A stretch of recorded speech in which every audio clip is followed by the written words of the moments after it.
단정 해주시겠습니다. 복음성가 125장입니다. 너는 시냇가에 심은 나무다.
시작하겠습니다.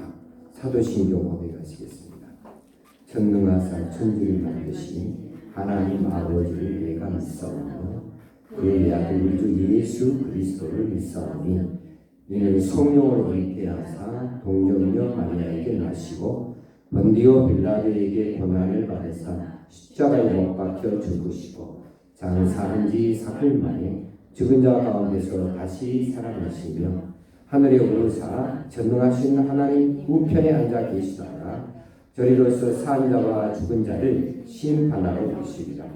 성령을 믿사오며 거룩한 공예와 성도가 서로 교통하는 것과 죄를 사하여 주시는 것과 몸이 다시 사는 것과 영원히 사는 것을 믿사옵나이다. 아멘. 복음성가 191장. 귀하게 썩은 음식을 주님이 쓰시며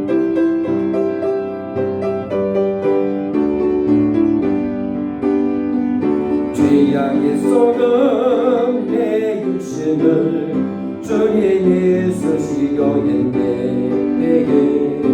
죽음의 덫에 걸려있는 몸 주님이 쓰시려 했네. 속죄하는 손 속죄하는 걸 치유하셨네. 새 생명 얻은 이 몸 바바쳐 주님께 영광 돌리네. 멍글러지던 내 육신을 주님이 이게 하셨네. 내게 십자가 보혈 증거하라고 주님이 살리셨네. 기도할 때에 음성 주시고 찬송할 때에 기쁨 되시네. 내 작은 입이 내 작은 꿈이 주님의 붙들리냐. 평생 갚아도 빚진 자 되어 주님의 빚진 자 되어 주님 가신 길 택하였건만 눈물만 쏟고 그치네. 생명 주셨네 주님이시라. 능력 주셨네 주님이시라. 말씀 전하여 복음 전하여 주님의 빚을 갚으리. 다같이 동성으로 이 시간 예배 은혜받을 것을 위하여 기도하십시다. 하나님 아버지, 우리로 주중에 또 한 번이처럼 모일 수 있는 특권을 주셔서 감사합니다. 주의 이름으로 모여서 이 시간 주님 우리 예배를 받으시고 영광을 흘리시옵소서. 자리가 주님의 자리 되어지게 하시고 우리는 주님을 만나며 평안을 얻고 기쁨을 얻을 수 있는 소중한 시간이 되고 주님의 뜻이 우리에게 전달되어지고 우리 주님의 뜻대로 살아드리고자 결단하고 결심하고 힘을 얻는 시간이 다 되어줄 수 있기를 간절히 바라고 원합니다. 이 자리가 신이 된다는 마음이 있습니다. 하나님, 우리가 세상에 많은 바쁜 일이 있지만 이제 너희 예수는 되게 하셨습니다. 믿음의 뜨거운 열정이 생겨나게 하시고 협력하여 선을 이룰 수 있고 귀한 일들에 나설 수 있게 하여 주시옵소서. 이 시간에 말씀해 주시고라 우리 20년의 문을 열어주시 말씀 받게 하시기 원합니다. 새겨진 박해진 맞춰 우리 마음에 새겨져서 평생을 잊지 않게 하시고 큰 믿음의 길로 나아갈 수 있는 저희들이 되게 하여 주시옵소서. 주 예수님의 이름으로 간절히 기도합니다. 아멘. 빌립보서 2장 12절에서 30절까지 말씀 오늘 18절까지만 보겠습니다. 빌립보서 2장 12절에서 18절까지 압도하실까요? 시작. 그러므로 나의 사랑하는 자들아 너희가 나 있을 때뿐 아니라 더욱 지금 나 없을 때에도 항상 복종하여 두렵고 떨림으로 너희 구원을 이루라. 너희 안에 행하시는 이는 하나님이시니 자기 기쁘신 뜻을 위하여 너희에게 소원을 두고 행하게 하시나니 모든 일을 원망과 시비가 없이 하라. 이는 너희가 흠이 없고 순전하여 어그러지고 거스리는 세대 가운데서 하나님이 흠 없는 자녀로 세상에서 그들 가운데 빛들로 나타내며 생명의 말씀을 밝혀 나의 다름질이 헛되지 아니하고 수고도 헛되지 아니하므로 그리스도의 날에 내가 자랑할 것이 있게 하려 합니다. 만일 너희 믿음의 재물과 섬김 위에 내가 나를 전제로 드릴지라도 나는 기뻐하고 너희 무리와 함께 기뻐하리니 이와 같이 너희도 기뻐하고 나와 함께 기뻐하라. 아멘. 오늘 12절에서 우리가 한 가지 의문스러운 바울의 당부를 발견할 수가 있어요. 그러므로 나의 사랑하는 자들아, 지금 바울이 빌립보 성도들이 하는 이야기죠. 너희가 나 있을 때뿐만 아니라 지금 나 없을 때 더욱 항상 복종하여 두렵고 떨림으로 너희 구원을 이루라. 너희 구원을 이루라. 여기가 의문점이죠. 자, 여기서 이루어 가라, 이루라. 그 말은 우리가 꼭 구원을 이루는 것처럼 우리에게 구원을 너희들이 이루어라고 당부하는 것처럼 조금 더 심하게 이야기하면 이제 내가 복음의 씨앗을 뿌렸으니 구원의 씨앗을 뿌렸으니 너희들이 이 구원의 씨앗을 잘 간수하고 성장시켜서 그래서 이 구원의 꽃을 열매를 맺도록 너희들이 그렇게 열심을 내라. 이런 식으로 들려나기 쉬워요. 그렇게 되어지면 이건 문제가 심각해집니다. 그런 뜻이 아니죠. 구원이라고 하는 것은 우리의 공로, 우리의 어떤 열심, 우리의 어떤 조건 이런 것들하고 아무 상관이 없어요. 구원은 그냥 쉽게 말하면 그냥 공짜백이에요. 하나님께서 우리에게 베풀어 주시는 공짜다. 그래서 이 은혜라고 하는 말이 우리에게 비춰날 때 맨 먼저 생각되어지는 것이 은혜는 공짜백이다. 우리가 어떤 받을 만한 대상이 되어지거나 또 받을 만한 어떤 일을 했다거나 업적을 이뤘다거나 열심을 품었다거나 그래서 우리가 은혜 받은 것이 아니다. 근데 은혜 중에 최고의 은혜는 구원이거든요. 그러니까 구원이라고 바꾸어서 말해도 거의 틀리지 않아요. 그러니까 우리에게 이루어진 이 구원은 우리의 어떤 공로가 아니죠.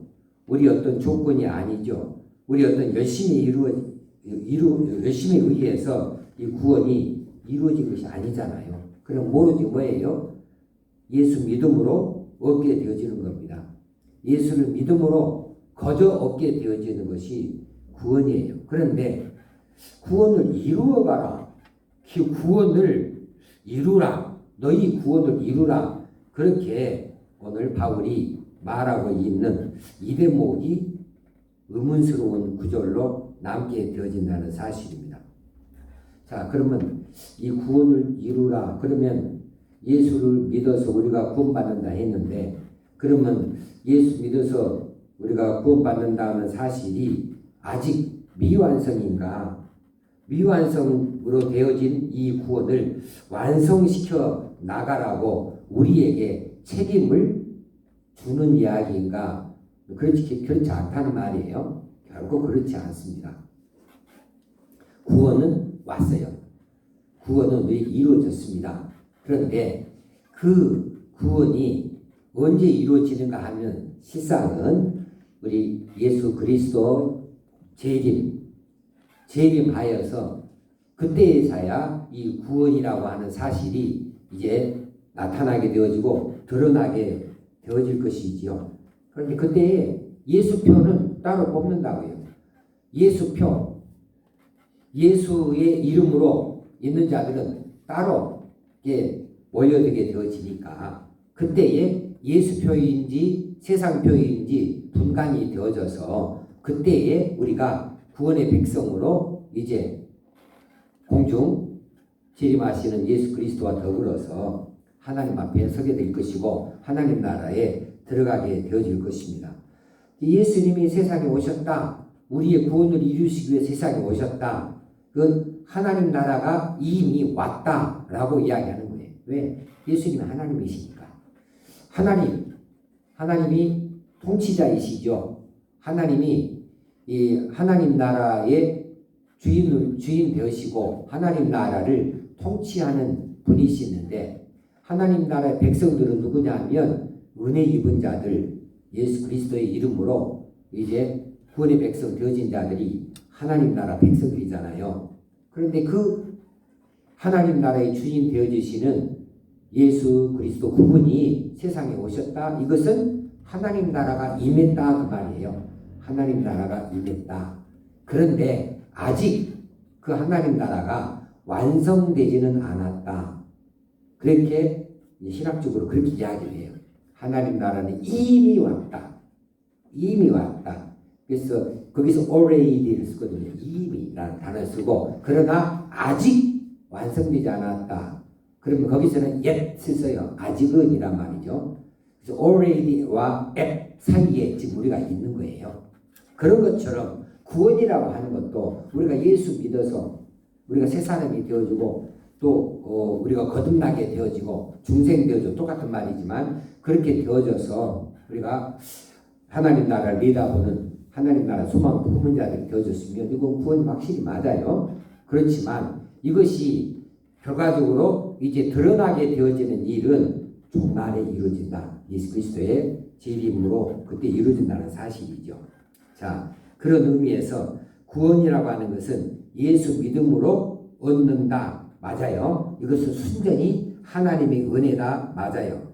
내가 어떤 조건을 가진 것도 아니고 내가 어떻게 해서가 아니다. 그냥 하나님께서 우리를 일방적으로 선택해 주셔서 우리가 놀라운 구원의 백성이 다 된 것이다 라고 하는 사실입니다. 그런데 여기서 말하는 구원을 이루라고 하는 말은 어떤 말일까? 이것이 이루라고 하는 말은 구원을 위해서 노력해라고 하는 이야기예요. 노력해라. 그래서 아까도 이야기 드렸지만 이 구원 자체에 대해서 어떤 노력을 하라는 이야기로 받는 것이 결코 아닙니다. 그 다음의 이야기를 하고 있는 것을 잘 알아서 이 대목에 대한 오해가 없기를 바랍니다. 자, 구원이 뭐예요? 우리가 죄인이니까 죄에서 용서받고 죄의 자리에서 건짐을 받는 것이 구원이라고 하지 않습니까? 그럼 우리는 이제 원죄와 자범죄로 인하여서 영원히 걸어가신 하나님 앞에 설 수가 없고 영원히 하나님의 저주를 진노를 받을 수밖에 없는 그런 죄인의 신분인데, 근데 이 죄인을 용서하시고 악에서 구원하시고 하나님의 자녀가 되게 하시는 놀라운 은혜를 받게 되어졌는데, 이것이 구원인데, 그렇다면 구원받은 자로서 이 놀라운 은혜를 받은 자로서 가슴 벅찬 감격을 지니고 사는 자로서 함부로 살 수 없다는 거죠. 함부로 살 수가 없다. 옛날에 옛사람의 형태로 살 수가 없다. 이제 새 사람이 됐는데 어떻게 옛사람 살던 식으로 그렇게 살 수가 있을 것인가? 우리가 새 사람이 되어졌다, 거듭났다, 그렇게 되어지면 우리의 생각이 달라져야 되고, 우리의 목표가 달라져야 되고, 우리의 방법이 달라져야 되고, 우리의 행실이 달라져야 되는데, 그렇게밖에 될 수밖에 없는 것인데, 그런데 우리가 이전에 살던 그 모양 그 모습 그대로 똑같이 구원받았다고 하면서도 그렇게 살 수 있는 것은 아니다 라고 하는 거죠. 하나님을 이제 우리가 아버지라고 부르게 되어졌어요. 예전에는 감히 상상도 못할 일입니다. 하나님이 어떤 분이신지에 대해서 우리가 막연하게 개념만 가지고 있었을 뿐이지 사실은 몰랐잖아요. 그런데 이제는 우리가 하나님이 어떠신 분인지에 대해서 이제 상상만 하는 것이 아니고 개념만 가는 것이 아니잖아요. 하나님이 분명히 살아 계시고 하나님께서 처음부터 계셨고, 그리고 우리를 세상을 창조하신 분이시고 우리를 창조하신 분이시고, 우리가 죄 지었을 때에 우리를 사랑하셔서 독생자를 보내셔서 우리를 죄악 가운데서 건지시는 분이시다. 그 하나님이 우리를 그렇게 택하시고 하나님 나라 백성이 되게 하시는 놀라운 일을 우리에게 주시고, 우리가 그 기쁨의 세계, 이 놀라운 하나님의 자녀의 권세를 가지고 살게 되어졌는데, 그 하나님 앞에서 사는 우리 인생이 어떻게 감격이 없이 살 수 있을까? 어떻게 기쁨이 없이 살 수가 있을까? 어떻게 하나님의 자녀로서의 그런 자부심을 갖지 아니하고 살 수가 있을까? 이제 구원의 백성 되어졌으니 모든 면에서 하나님 앞에서 살아야 되겠고, 하나님 백성답게 살려고 노력해야 되지 않겠는가? 이 노력을 하라는 거예요. 이 노력을 하라는 거예요. 그래서 구원을 이루어가라, 그 말은 이미 받은 구원을 이제 생각하면서 구원의 백성답게 그 구원의 은총을 입은 자로서 합당하게 살도록 그렇게 노력해 가라, 이루어 가라 하는 이야기입니다. 제가 가끔씩 잘 쓰는 예화인데요. 우리가 한국 전쟁 1950년도에서 53년도 사이에 이제 고아들이 많이 생겨났어요. 그래서 많은 곳에 고아원이 있었습니다. 그리고 학교에서도 쉽게 한 반에 몇 명씩은 고아들을 볼 수 있었어요. 지금은 아니겠지만은 이 고아원이라고 하는 것이 매우 열악한 자리죠. 매우 열악해요. 먹고 사는 것도 열악하지만 거기 안에 질서도 참 열악하고, 거기 안에 살아가는 모든 과정들이 정말 힘들고 어렵지요. 근데 제일 힘든 것이 뭐예요? 부모님이 안 계신단 말이에요. 부모의 사랑을 받지 못하는 거죠. 이것만큼은 어떤 고아원도 해결할 수 있는 문제가 아니에요. 부모의 사랑을 어떻게 해결해요? 부모 있으면 고아원이 필요가 있겠습니까? 그래서 이 고아원에서 부모를 잃은 채로 이제 외로움 가운데 사는데, 근데 그 안에 이제 여러 원생들 사이에서 다툼도 있고 거기 폭력도 있고 또 환경적으로 보건적으로 위생적으로 열악하니까 힘들고, 그리고 아프고 고통스럽고, 그리고 먹는 것도 입는 것도 그렇게 활발하지 않아서 누가 고아원을 좋아할 수 있겠습니까? 고아원에서 언제 고아원 벗어날까? 언제 우리 부모님만 얼굴 볼 수 있으면 좋을까 하는 기대를 가지고 살 수밖에 없겠죠. 근데 대다수의 고아들이 이제 걔네들 성년 18살 될 때까지는 이제 그렇게 힘들고 어렵게 살 수밖에 없어요. 나가봤자 받아주는 데도 없고 의지할 데도 없고요. 그러는데 말입니다. 이제 그 고아원의 습관, 그 고아원의 생활에 습관이 되어져서 밥도 손으로 집어 먹어버리고 뭐 땅바닥에 뒹굴어버리고 머리에 있는 그냥 뭐 이가 덜거리고 뭐 그냥 냄새나고 뭐 화장실이니 뭐 저기 식당이니 뭐 구분 없이 그냥 함부로 그렇게 예의 범절도 없이 질서도 없이 살던 어린이가 어느 날 부모님을 만나요. 근데 부모님이 엄청난 부자로 왔다. 옛날에는 그렇게 제일교포라고 하는 것이 그때는 참 부자의 상징이었어요. 지금은 일본, 미국에 이민 가 있는 사람들이 뭐 부의 상징처럼 느껴졌지만은 우리 어릴 때에는 제일교포다 그러면 다 부자인 줄 알았어요. 이 제일교포 아버지가 이 자식을 자꾸 찾다가 드디어 찾아서 그 자식 앞에 면전에 서고 이제 이 아이를 자기 집으로 데려간단 말이에요. 자기 집 데려가. 그러면 이 아이의 신분이 달라졌잖아요. 원래 부모를 만나긴 했지만 지금 고아원 소속에서 이제 아버지 소속으로 확실히 바뀌었습니다. 자기 지위가 달라졌어요. 그리고 생활도 달라진 겁니다. 먹는 것도 달라요. 잠자리도 달라요. 모든 것이 다 달라졌어요. 그런데 이 아이에게서 고치기 힘든 것이 뭐냐 하면 고아원 생활 때 가지고 있었던 습관입니다. 습관. 그냥 밥이 나오면 누구에게 안 뺏기려고 그냥 허겁지겁 막 손으로 입으로 집어 넣어버린다거나 뭐 숟가락도 필요가 없고 그리고 뭐 잠자리가 됐든지 뭐 화장실이 됐든지 이런 부분에 대해서 개념이 안 쓴단 말이에요. 구분이 없어요. 그렇게 사는 생활의 습관은 쉽게 고쳐지지를 않아요. 그런데 아버지 집은 고아원하고는 완전히 다른 환경이잖아요. 얼마나 쾌적하고 좋아요. 아름답지 않아요. 그러면 이 아버지 집이 그렇게 좋은데도 불구하고 이 아버지 집의 생활에 익숙하도록 생활 습관을 고쳐야 되는 겁니다.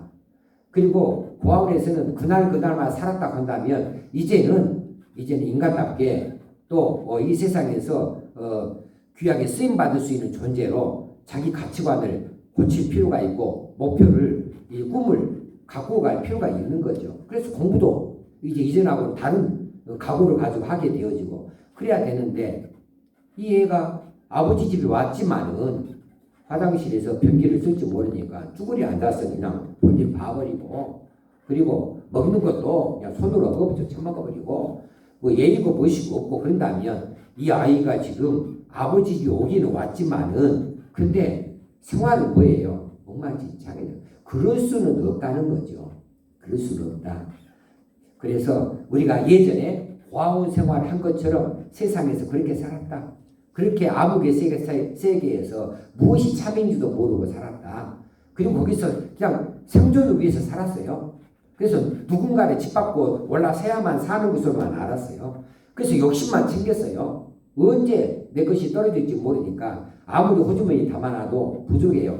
남에게 나눠줄 줄 몰라요. 그러니 죽으라고 남의 것을 빼앗아서 내 호주머니에 채워놔야 이제 안심이 되는 이런 생활 속에서 살았다.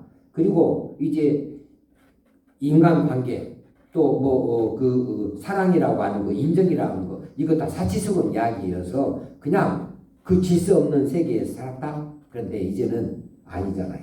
이제는 아버지 집 넉넉해요. 먹을 것도 넉넉하고 입을 것도 넉넉하고 생활도 얼마든지 쾌적하게 살아갈 수 있는 자리에 왔으면 이제는 달라져야 되는데 안 달라진다?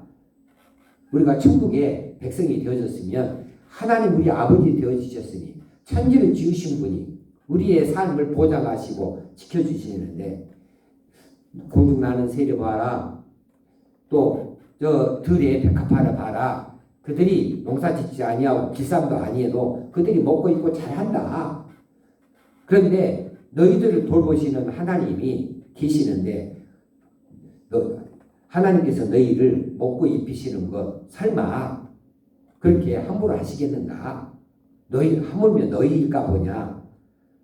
그렇게 말씀해 주신 것은 우리가 먹고 사는 이런 문제, 이제 예수 믿은 다음부터는 별 문제가 아니다.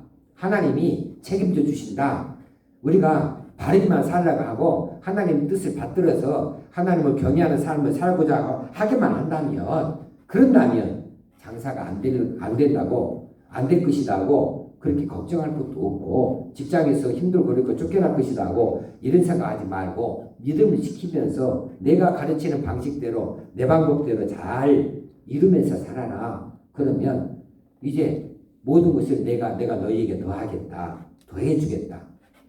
그래서 우리 주신 말씀이 너희는 먼저 그의 나라와 그의 의를 구하라고 말씀해 주셨지 않습니까? 그렇게 사는 것이 원칙이란 말이에요. 이제 우리가 예수표를 얻었으면, 그러면 예수표의 그 명예를 가지고 그 자긍심을 가지고 살아가야 되는데, 우리가 옛날 고아원 시대를 생각하면서 그렇게 살 수는 없다는 사실이죠.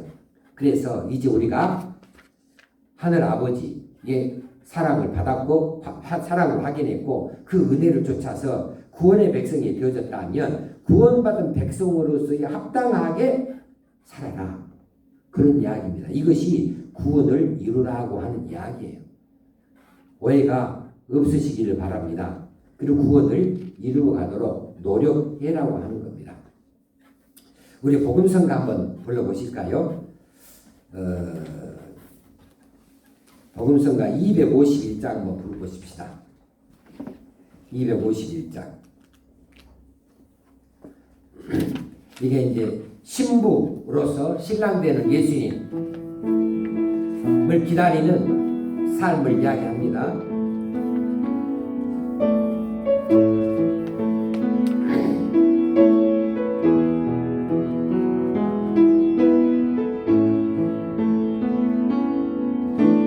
내 마음에 주를 향한 사랑이, 나의 말은 주가 주신 진리로, 나의 눈에 주의 눈물 채워주소서.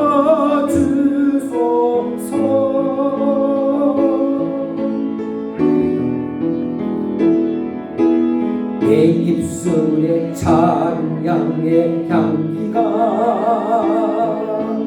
두 손 내는 주를 닮은 손길이, 나의 삶에 주의 흔적 남게 하소서.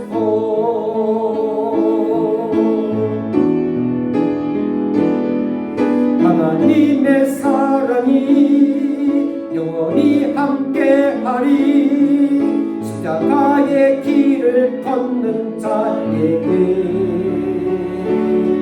수요자의 삶을 사는 이에게,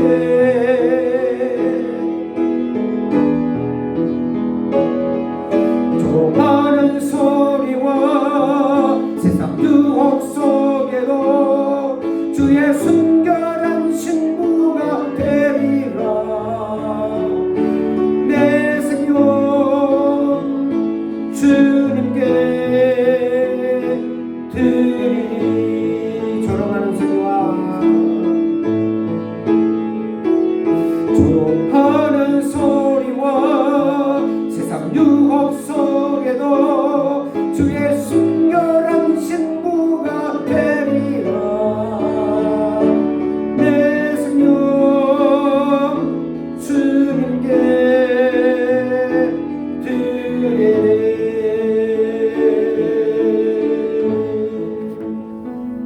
우리가 예수 그리스도의 신부 대자로서 다시 오실 주님, 신랑 되신 예수님 이제 오실 때까지 우리가 순결을 지켜야지요. 세상에 더럽혀지지 않아야 되지 않겠습니까? 그것을 이루어 가라고 우리에게 지금 당부하는 말씀을 이제 바울 사도가 빌립보 성도들 향하여 주는 편지 가운데서 제시해 주고 있습니다. 그런데 어떻게 하는 것이냐 하면, 지금 나 없을 때에도 항상 복종하여 두렵고 떨림으로 너희 구원을 이루라. 복종하여 두렵고 떨림으로 너희 구원을 이루라. 이것이 항상이라고 붙여놨어요. 언제든지 우리가 여건이 맞아서 할 수 있을 때만 하는 것이 아니고 여건이 열악할지라도 힘들고 어려운 지경일지라도 어떻게든지 복종해라. 무엇이 복종한다는 말이에요? 무엇에 복종합니까? 그리스도의 법에 복종하는 것이죠. 예, 그리스도의 법에. 그러면 그리스도의 법 중에 가장 큰 법이 뭐예요? 그리스도 법 가운데 가장 큰 법이 사랑하라죠. 서로 사랑하라. 자, 복종하여 두렵고 떨림으로. 그러면 이 두렵고 떨리는 말이 이제 우리로 조금 긴장하게 만들어요. 얼마나 힘들기에 두렵고 떨림이라고 하냐. 하나님이 얼마나 무섭게 불꽃 같은 눈총으로 우리를 지켜보시기에 벌벌벌 떨면서 이 그리스도의 법을 지켜나간다는 것인가? 그런 게 아니죠. 하나님이 무서워서 그분 때문에 두렵고 그분의 시선 때문에 떨려서가 아니라는 거예요. 우리는 하나님은 그 하나님의 백성, 하나님의 자녀로서는 하나님이 두려움의 대상이 돼서는 안 되죠. 하나님 어찌 두려움의 대상이 돼야 되겠습니까? 여러분의 부모님이 두렵습니까? 아버지가 두렵습니까? 놀라우신 하나님의 사랑을 우리가 입었어요. 놀라우신 사랑을 입어서 하나님이 그렇게 우리를 사랑하신다. 얼마만큼 사랑하냐? 독생자를 우리 대신 죽게 하시고 우리를 얻으신 만큼 그렇게 우리를 끔찍히 사랑하신다. 그런데 그 하나님이 어떻게 두려움의 대상이 되고 떨림의 대상이 될 수가 있겠어요? 은혜와 사랑을 베풀어 주신 하나님 앞에서 그 사랑을 알기에, 그 은혜를 알기에 그 하나님 앞에서 내가 조심성 있게 조심스럽게 살고자 하니까 내가 두렵고 떨림이 있는 거죠. 하나님 앞에서 경건해야 되겠잖아요. 이제 우리가 하나님의 백성이고 하나님의 자녀이니까 이제 하나님의 기대치에 어긋나서는 아니 되겠고 하나님 앞에 더 기쁨을 드리고 싶고 또 더 인정을 받고 싶고 그래서 우리가 경건한 삶을 살아야 되겠다 그러는데 우리 육신이 말을 잘 안 들어요. 우리가 자꾸 아직도 욕심이 많아요. 자꾸 이제 세상의 물질을 더 많이 생각을 해요. 그러니 그런 우리들이니까 이제 우리를 쳐서 복종시켜 가지고 그리스도의 법을 이루고 따르고자 할 때에 하나님 앞에서 그렇게 하고자 하니까 내가 조심스러우다 그런 뜻입니다. 그래서 두렵고 떨림으로 이 말은 삼가 조심스럽게 너희 구원을 이루라 이렇게 바꾸어서 읽어도 좋겠습니다. 그렇습니다. 이것은 내 의지를 이야기합니다. 내가 그렇게 두렵고 떨림을 가지고서라도 내가 조심스럽게 내 삶을 조심스럽게 이끌어 가야겠다. 영위에 가야겠다. 하나님 앞에서 그렇게 살아야 되겠다라고 긍정적인 측면에서 말하는 거예요. 긍정적인 측면에서. 이건 너 안 하면 죽을 줄 알아? 이것은 부정적인 측면이죠. 이건 그냥 무서워 사는 거예요. 우리는 그렇게 무서워 사는 존재가 아니고 그의 사랑이 너무 감격스러워서 잘하고자 하는 거죠. 그분이 우리를 사랑해 주시는 그 사랑이 너무나 크기 때문에 언제든지 그 사랑에 보답하기 위해서 우리를 쳐서 복종시켜 가지고 그 뜻을 이루려고 그 법을 따르려고 그렇게 조심성 있게 살아가고자 하는 이런 자세가 두렵고 떨림이라고 하는 단어로 사용되어진 줄 압니다. 그래서 우리가 함부로 살 수가 없어요. 우리가 하루 한 날도 함부로 살 수가 없고 우리가 누구를 만나든지 함부로 대할 수가 없는 사람들입니다. 그래서 이제 많은 그 경우에 이제 목사님들도 어디에 가서 목사님 하고 이야기하면 많은 사람들 앞에 조심스러워요. 만약에 여러분 차 뒤에다가 아가페 교회 장로 집사 차 앞에다가 막 써붙인다면 끼어들기 함부로 하겠습니까? 신호를 함부로 위반하겠습니까? 여러분 가슴에다가 명찰을 크게 써가지고 아가페 교회 누구라고 써 붙여놓고 다닌다면 여러분이 함부로 말하겠습니까? 아니면 장터에서 함부로 뭘 하겠습니까? 우리가 그럴 수 없잖아요. 근데 이게 우리가 살아가는 자세를 말해주고 있습니다. 그런데 오늘 그 다음에 보면 이 시대가 15절에서 어그러지고 거스르는 세대 가운데에서 이 세대가 어떤 세대라고요? 어그러지고 찌그러졌어요. 원래 상태가 아니에요. 원래 상태가 아니에요. 하나님 지은 상태가 아니고 지금 엉망진창으로 찌그러지고 어그러지고 거스르는 세대. 그래서 날카로운 대목도 얼마나 많은지 몰라요. 거슬리는 것들이 많으니까. 그런 세대 가운데서 우리가 하나님의 흠 없는 자녀로 세상에서 세상 사람들 가운데 빛들로 나타나야 되겠다. 우리가 반짝거리는, 이건 반짝거리는 것은 감출 수가 없어요. 깜짝거리는. 제일 쉽게 눈에 띄잖아요. 아, 저 사람 그리스도인이다.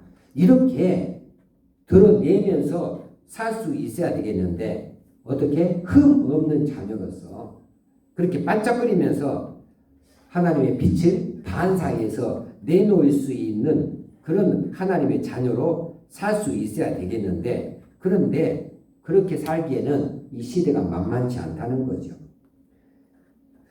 그래서 14절에서 모든 일을 원망과 시비가 없이 하라 그랬어요. 원망과 시비가 없이 하라.